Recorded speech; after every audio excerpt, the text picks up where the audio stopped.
So, just a couple ideas on why it's important to preach the heart. The biblical understanding of heart is just unique in human thought.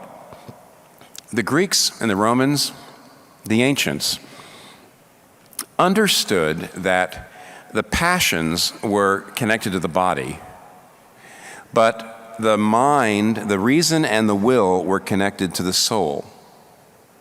And basically, they believed that virtue was a matter of literally mind over matter. That is, if you want to be a person of loyalty, if you want to be a person of courage, if you want to have any virtue at all, what it meant was you stifled the emotions.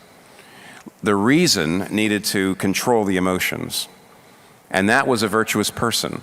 So the ancients always pitted the thinking and the feelings against each other, and the thinking needed to squelch and keep down the feelings. That's what produced a virtuous person. However, on the other hand, modern thought has reversed that.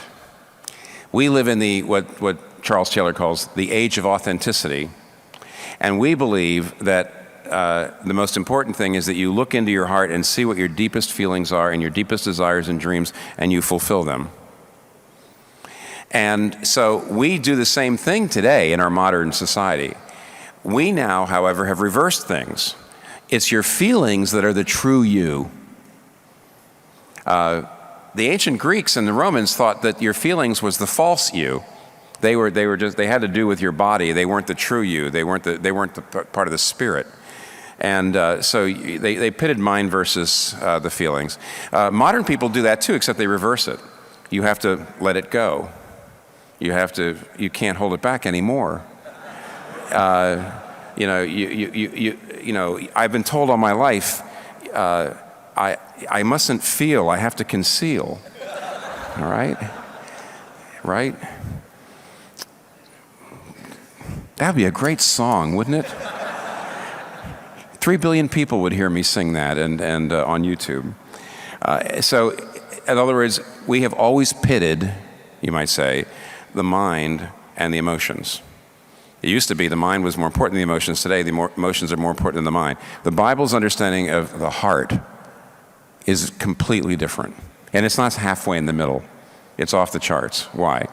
As you have often heard, I mentioned this yesterday, the biblical understanding of the heart is that the heart is the seat, not so much of the emotions, but it's the seat of what you trust the most, what you are committed to the most.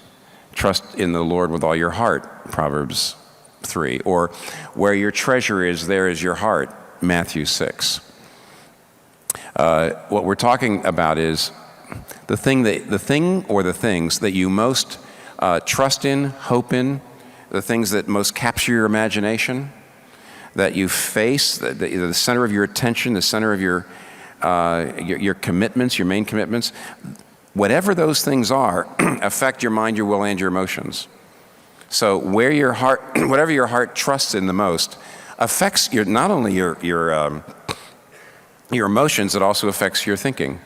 And so in some ways, the heart is the seat of the mind, the will, and the emotions, excuse me, because it's coming from the trusts. This is the reason why when St. Augustine wrote the Confessions, it was like a bomb dropped. No one in history had ever seen anything like the book of the Confessions. And the reason is because St. Augustine was spending his time looking at his past and figuring out his emotions. See, in the past, in ancient times, nobody ever spent any kind of time thinking about your emotions. Why? The emotions were things to be ignored or to be squelched. And here's Augustine sifting them. Now, many people have said Augustine, therefore, was the first modern person, but that's a yes and no. That's a long story there. Because today, we don't do what Augustine was doing either. Augustine was being biblical because he was saying, no, you don't squelch the emotions or ignore them. On the other hand, you don't just vent the emotions and express them. You sift the emotions, you evaluate the emotions, and then you redirect the emotions toward God. It's not like the emotions in the heart, because obviously, by the way, the heart does include the emotions. It's not less than the emotions. It's more, but it's not less. Emotions are not great, and they're not terrible. They're not unimportant. They're not all important. They need to be directed toward God. And what that means is what you really are is basically what you love the most.